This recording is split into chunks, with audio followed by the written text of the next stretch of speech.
বন্ধুরা, লাগবে না ডিম, ময়দা, চিনি, দিতে হবে না তেল, ঘি, বাটার, প্রয়োজন নেই মোল্ড, মাইক্রোওভেন বা ওটিজি। ঘরে থাকা খুবই সামান্য উপকরণ দিয়ে ভীষণ সহজভাবে মাত্র 10 মিনিটেই ছোট ছোট স্টিলের বাটিতে ঝটপট টেস্টি নরম স্পঞ্জি চকলেট কেকগুলো অনায়াসেই বানিয়ে নিতে পারবেন। সম্পূর্ণ ভিডিওটা দেখতে থাকুন, আশা করছি ভীষণ ভালো লাগবে। রেসিপিটা ভালো লাগলে লাইক, শেয়ার, কমেন্ট ও সাবস্ক্রাইব করে পাশে থাকবেন। দেখে নেওয়া যাক আমার আজকের রেসিপিটা। নমস্কার বন্ধুরা, আমি পাপড়ি পদাবতী ফুড ক্রিয়েশনে আপনাদের সবাইকে স্বাগত। প্রথমে আমি একটা বোল নিয়ে নিলাম। এখানে নিয়ে নিয়েছি 1 কাপ গম ভাঙানো আটা। এটা কিন্তু শরীরের জন্য খুবই হেলদি। আমি এখানে আজকে ময়দার ব্যবহার করছি না, আটা দিয়ে কেক তৈরি করব। আর আটার কেক কিন্তু খুবই টেস্টিও হয়, হেলদিও হয়। প্রথমেই দেখুন আমি আটাটা এভাবে একটা ছাঁকনি দিয়ে চেলে নিচ্ছি। আর এতে যে ভুসিটা বেরোবে সেটা আমি একটু সাইড করে আলাদা করে দিচ্ছি। এটা কিন্তু আমি ফেলে দেবো না, এটা শরীরের জন্য কিন্তু খুবই উপকারী। আমি যখন রুটি তৈরি করব, রুটির মধ্যে আমি এটা দিয়ে দেব। এখন আমি এটা চেলে নিলাম। আপনারা চাইলে কিন্তু এটা সমেতই তৈরি করতে পারেন, কোনোই অসুবিধে নেই। এরপর আমি একটা অন্য বোল নিয়ে নিলাম। এখন আমি এখানে দিয়ে দিচ্ছি ওই কাপেরই 1/2 কাপ টক দই। আপনারা টক দইয়ের পরিবর্তে এখানে কিন্তু 1/2 কাপ লিকুইড দুধও নিতে পারেন। দিয়ে দিচ্ছি 1 চামচ সুজি। এটা যে একদম সরু দানার যে সুজিটা হয়, এটা আমি দিয়ে দিলাম। এতে কিন্তু কেকটা ভীষণই দানাদার তৈরি হবে, বেশ ঝুরঝুরে তৈরি হবে, ভালো লাগবে। দিয়ে দিচ্ছি 1 চিমটে নুন। অবশ্যই কিন্তু 1 চিমটে নুন দেবেন, তাহলে কিন্তু কেকের টেস্ট খুবই অসাধারণ হবে। এরপর আজকে আমি চিনির ব্যবহার করব না, চিনি ছাড়া যেহেতু কেক তৈরি করব, তার জন্য দেখুন এখানে আমি নিয়ে নিলাম গুড়। এটা হচ্ছে এখন যে বাজারে নতুন একদম খেজুর গুড়ের যে পাটালি উঠেছে, সেই পাটালি গুড়টা আমি এখানে ইউজ করছি। এটা দেখুন আমি গ্রেট করে দিচ্ছি। এটা আমি 1/2 কাপ মতন ইউজ করব। আপনারা চাইলে কিন্তু গুড়ের পরিমাণ বাড়িয়ে বা কমিয়েও দিতে পারেন। এতে কিন্তু কেকটা ভীষণই টেস্টিও তৈরি হবে আর হেলদিও তৈরি হবে। চিনি অনেকেই পছন্দ করেন না, কিন্তু গুড় দিয়ে তৈরি করে দেখবেন, গুড় দিয়ে কেক কিন্তু খুবই অসাধারণ হয়। আমি দেখুন 1/2 কাপ মতো গুড় এখানে গ্রেট করে দিয়ে দিচ্ছি। আর এরপরে খুব ভালো করে মিশিয়ে নেব। আর যেহেতু আমি গ্রেট করে দিলাম, সেজন্য কিন্তু গুড়টা মেশাতে কোনো রকমেরই সমস্যা হবে না। খুব সুন্দরভাবে কিন্তু খুব তাড়াতাড়ি কিন্তু এটা মিশে যাবে। দেখুন আমি ভালো করে মিশিয়ে নিচ্ছি।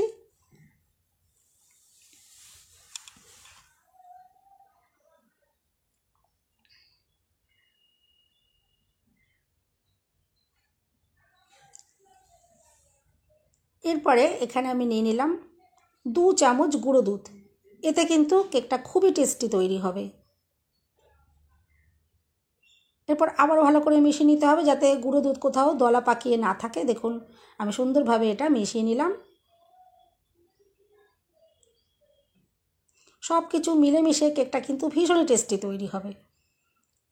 এখন দেখুন আমি এখানে নিয়েছি 1/2 কাপ জল। এটা কিন্তু নর্মাল জল, কোনো ঠান্ডা বা গরম নয়। এই জলটা আমি এখানে প্রথমে অর্ধেকটা পরিমাণে দিয়ে দিলাম, আর ভালো করে দেখুন একটু মিশিয়ে নিচ্ছি। আপনারা কিন্তু এখানে জলের পরিবর্তে লিকুইড দুধ দিয়েও কিন্তু তৈরি করতে পারেন। আমি এখানে জল দিয়ে দেখাচ্ছি, আপনারা চাইলে লিকুইড দুধও দিতে পারেন, তাহলে কিন্তু কেক আরও বেশি টেস্টি তৈরি হবে। আর এরপরে আমি যে আটাটা আগেই চেলে রেখেছিলাম, এই আটাটা দেখুন প্রথমে আমি অর্ধেকটা পরিমাণে দিয়ে দিচ্ছি আর মিশিয়ে নেব। আর জলটা মাঝে মাঝে অল্প অল্প করে দিয়ে আমি কিন্তু এই ব্যাটারটা রেডি করব। একবারে কিন্তু বেশি করে জল দিয়ে দেওয়ার দরকার নেই, বারে বারে অল্প অল্প করে দিয়েই কিন্তু এভাবে ব্যাটারটাকে রেডি করে নিতে হবে। এভাবে দেখুন আমি মিশিয়ে নিলাম। এরপরে বাকি যে অর্ধেকটা আটা ছিল সেটা আমি দেখুন দিয়ে দিলাম। আর এরপর আবারও অল্প অল্প করে জল দিয়ে আমি মিশিয়ে নিলাম। আমি প্রথমে যে অর্ধেকটা জল এখানে নিয়েছিলাম 1/2 কাপ, সেই জলটা সম্পূর্ণটাই ইউজ করেছি। এরপরে আমি আরও 1/2 কাপ জল নিয়েছি। এই জলটা দিয়ে দিয়ে দেখুন আমি এভাবে মিশিয়ে মিশিয়ে মিশ্রণটাকে রেডি করে নেব। আর মিশ্রণটা কিন্তু একটু গাঢ় করে রেডি করতে হবে। আমি এখানে পাতলা করে মিশ্রণটা তৈরি করছি না, একটু গাঢ় করেই মিশ্রণটাকে রেডি করব। টোটাল দেখুন এখানে 1 কাপ জল লাগলো। আমি 1 কাপ জল দিয়ে ভালো করে মিশ্রণটাকে রেডি করে নিলাম। এরপর এখানে আরও উপকরণ মেশাবো। আমি এখানে দেখুন দিয়ে দিচ্ছি 1/2 চামচ মতো কোকো পাউডার। আপনারা কোকো পাউডারের পরিবর্তে কিন্তু 2 টাকা দামের যে কফির প্যাকেটটা পাওয়া যায়, সেই প্যাকেটটা কিন্তু 1 প্যাকেট এখানে দিতে পারেন। আর এই কোকো পাউডার দিলে কিন্তু সুন্দর একটা চকলেট ফ্লেভার আসবে। আমি সুন্দর চকলেট ফ্লেভার আসার জন্য এখানে একটু 1/2 চামচ মতো আমি কোকো পাউডার ইউজ করলাম। ঘরে না থাকলে কিন্তু আপনারা নাও দিতে পারেন। এখানে কিন্তু কফির প্যাকেটটা আপনারা দিয়ে করতে পারেন। তাতেও কিন্তু খুবই টেস্টি তৈরি হবে। এখানে দিয়ে দিচ্ছি দেখুন 1 চামচ ভ্যানিলা এসেন্স। এতে কিন্তু একদম দোকানের মতন ফ্লেভারটা আসবে। আর ঘরে যদি ভ্যানিলা এসেন্স না থাকে তাহলে কিন্তু আপনারা এলাচের গুঁড়ো দিয়েও করতে পারেন। তবে আমি বলবো দোকানের মতন টেস্ট পেতে হলে অবশ্যই কিন্তু এখানে ভ্যানিলা এসেন্সটা ইউজ করবেন, দেখবেন খুবই সুন্দর তৈরি হবে। মিশ্রণটা কিন্তু দেখুন এখনও একটা উপকরণ মেশাতে বাকি আছে, আমি সেটা পরে ইউজ করব। আগে বাটিগুলোকে রেডি করে নিই। এখানে দেখুন আমি ছোট ছোট স্টিলের বাটি নিয়েছি, আপনারা কিন্তু যে কোনো বড়ো জায়গাতেও করতে পারেন। আমি এই ছোটো ছোটো বাটিগুলোর ভেতরেই তৈরি করব। দেখুন প্রত্যেকটা বাটিতেই আমি একটু সাদা তেল এভাবে একটু মাখিয়ে দিচ্ছি। এতে কিন্তু কেকটা যখন তৈরি হয়ে যাবে এখান থেকে কিন্তু খুবই অনায়াসে বার করে নেওয়া যাবে, কোনো রকমভাবে কেক কিন্তু ভেঙে যাবে না।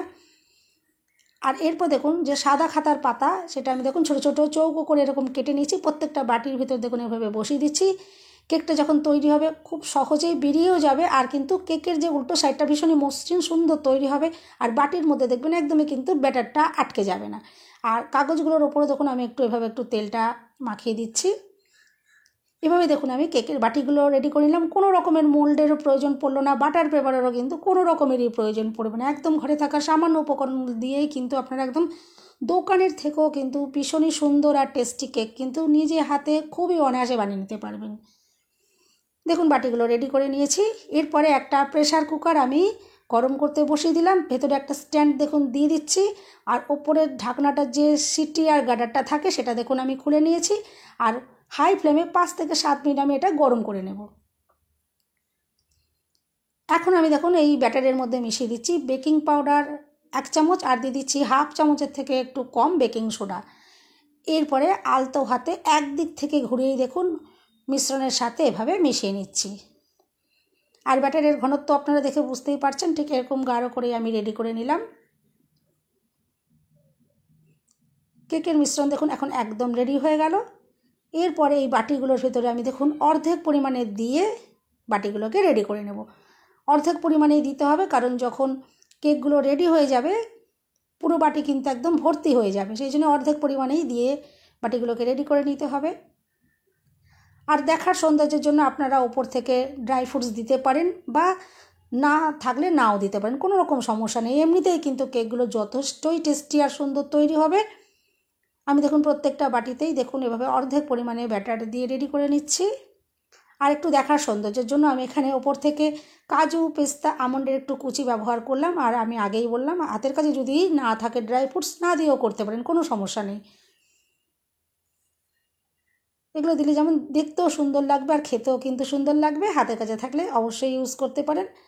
বন্ধুরা রেসিপিটা ভালো লাগলে একটা লাইক দিতে কিন্তু একদম ভুলবেন না। চ্যানেলটা সাবস্ক্রাইব করে আমার পাশে থাকার অনুরোধ রইল। বেল বাটন ক্লিক করে রাখবেন যাতে আমি যখনই নতুন ভিডিও আপলোড করব সঙ্গে সঙ্গে নোটিফিকেশান সবার আগে আপনি পেয়ে যাবেন। দেখুন বাটিগুলো কিন্তু এখন একদম রেডি হয়ে গেছে। আর এদিকে 5-7 মিনিট হয়ে গেছে, প্রেশার কুকারটাও কিন্তু গরম হয়ে গেছে। এরপর দেখুন আমি ঢাকনাটা খুলে নিলাম আর একে একে বাটিগুলো প্রেশার কুকারের ভেতর দেখুন বসিয়ে দেব। আমি এখানে সাঁড়াশি দিয়ে ধরে বাটিগুলোকে দেখুন বসিয়ে দিচ্ছি। আপনারা চাইলে কিন্তু হাত দিয়েও বসিয়ে দিতে পারেন, কিন্তু একটু সাবধানে বসাবেন, কারণ প্রেশার কুকারের ভেতরটা কিন্তু এই সময় প্রচণ্ডই গরম থাকবে। দেখুন একটু সাবধানে বাটিগুলোকে বসিয়ে দিচ্ছি। আর এরপর ওপর থেকে আমি চাপাটা দিয়ে দেব আর মাত্র 10 মিনিট বেক করে নেব। মাত্র 10 মিনিটেই কিন্তু কেকগুলো সুন্দরভাবে রেডি হয়ে যাবে। এটা যদি আপনারা কড়াইতে বা অন্য কোনো পাত্রে করতেন তাহলে কিন্তু 25 থেকে 30 মিনিট সময় লেগেছে। তো এভাবে প্রেশার কুকারে আমি করলাম, মাত্র 10 মিনিটে কিন্তু কেক একদম রেডি হয়ে যাবে। দেখুন আমি ঢাকনাটা আটকে দিলাম আর একদম লো ফ্লেমে 10 মিনিট আমি বেক করে নেব। তারপর 10 মিনিট পর আমি আপনাদেরকে দেখাবো যে কেকটা কতটা সুন্দরভাবে রেডি হয়েছে। দেখুন এখন 10 মিনিট হয়ে গেছে। 10 মিনিট পর আমি আপনাদেরকে দেখাচ্ছি। এরপর আমি দেখুন ঢাকনাটা খুলে নিলাম। আর কেকটা যে কত দুর্দান্তভাবে রেডি হয়েছে সেটা তো আপনারা দেখেই বুঝতে পারছেন। দেখুন কেক কিন্তু ফুলে একদম দেখুন ডবল হয়ে গেছে। আর এত সুন্দরভাবে তৈরি হয়েছে কেক, কিন্তু দেখুন সুন্দরভাবে ফেটে গেছে, এতটাই স্পঞ্জি আর ফ্লাফি তৈরি হয়েছে। আর একটা কাঠি দিয়ে কিন্তু অবশ্যই চেক করে দেখে নেবেন, কাঠির গায়ে যদি ব্যাটারটা না আটকায় তাহলে ভাবেন কেক একদম রেডি হয়ে গেছে। আমি দেখুন হয়ে যাওয়ার সাথে সাথেই কিন্তু এভাবে সাঁড়াশি দিয়ে আমি বার করে নিয়েছি, নাহলে কিন্তু কেক শক্ত হয়ে যাবে। আর দেখুন এখন একদম ঠান্ডা করে আমি আপনাদেরকে দেখাচ্ছি দেখুন কতটা যে নরম স্পঞ্জি হয়েছে। আর একটা চামচের উল্টো সাইড দিয়ে একটু সাইড থেকে খুলে দিলেই কিন্তু এটা সুন্দরভাবে বেরিয়ে আসবে। দেখুন একদম ইজিলি দেখুন বেরিয়ে আসছে, কোনো রকমের অসুবিধে নেই। আর দেখতে যে কতটা দুর্দান্ত হয়েছে আপনারা তো দেখেই বুঝতে পারছেন। দেখুন আর যে কাগজটা দেখুন আমি দিয়েছিলাম কত ইজিলি দেখুন খুলে গেল। আর কেকের উল্টো সাইডটা দেখুন কতটা যে মসৃণ আর সুন্দর তৈরি হয়েছে। আর বাটির ভেতরে দেখুন মাঝখানটা কোনো রকমের ব্যাটার আটকে যায়নি, কতটা সুন্দরভাবে দেখুন কত যে স্পঞ্জি সুন্দর তৈরি হয়েছে। আর যেমন দেখতে সুন্দর তেমনি হেলদিও কিন্তু। আপনারা কিন্তু অবশ্যই এইভাবে বাড়িতে বাচ্চাদের স্কুলের টিফিনের জন্য বানাতে পারেন, বা বাড়ির প্রত্যেকেই কিন্তু এটা খেতে পারে। এটা কিন্তু খুবই হেলদি, যে সমস্ত হেলদি উপকরণগুলো দিয়ে এটা তৈরি করা হয়েছে। আর কোনো রকম তেল ঘি বাটারের কোনো রকম ব্যবহার হয়নি। এটা কিন্তু স্বাস্থ্যের জন্য খুবই হেলদি, বাড়ির প্রত্যেকটা মানুষই কিন্তু এটা অনায়াসেই খেতে পারবে। দেখুন কতটা দুর্দান্ত দেখতে তৈরি হয়েছে। দোকানের কেককেও কিন্তু হার মানাবে বাড়িতে তৈরি এই আটা আর গুড়ের তৈরি হেলদি কেকগুলো। আর দেখুন কতটা যে নরম স্পঞ্জি সুন্দর তৈরি হয়েছে। আমি একটা কেটে আপনাদেরকে দেখাই, দেখবেন যে ভেতর থেকে এটা কতটা যে স্পঞ্জি তৈরি হয়েছে। দেখুন একদম অরিজিনাল স্পঞ্জকেও কিন্তু হার মানাবে, যে এতটাই নরম আর স্পঞ্জি তৈরি হয়েছে। যেমন দেখতে সুন্দর তেমনি হেলদি আর টেস্টি। অবশ্যই বাড়িতে ট্রাই করবেন বন্ধুরা। রেসিপিটা ভালো লাগলে একটা লাইক দিতে কিন্তু একদম ভুলবেন না। চ্যানেলটা সাবস্ক্রাইব করে আমার পাশে থাকার অনুরোধ রইল। সবাই সুস্থ থাকবেন, ভালো থাকবেন। দেখা হবে নেক্সট ভিডিওতে। ভিডিওটা শেষ পর্যন্ত দেখার জন্য সবাইকে রইল অসংখ্য অসংখ্য ধন্যবাদ। আর দেখুন বন্ধুরা কতটা যে স্পঞ্জি হয়েছে, আমি একটু হাত দিয়ে ভেঙেও দেখিয়ে দিচ্ছি। আপনারা দেখে বুঝতেই পারলেন যে কতটা সুন্দর তৈরি হয়েছে।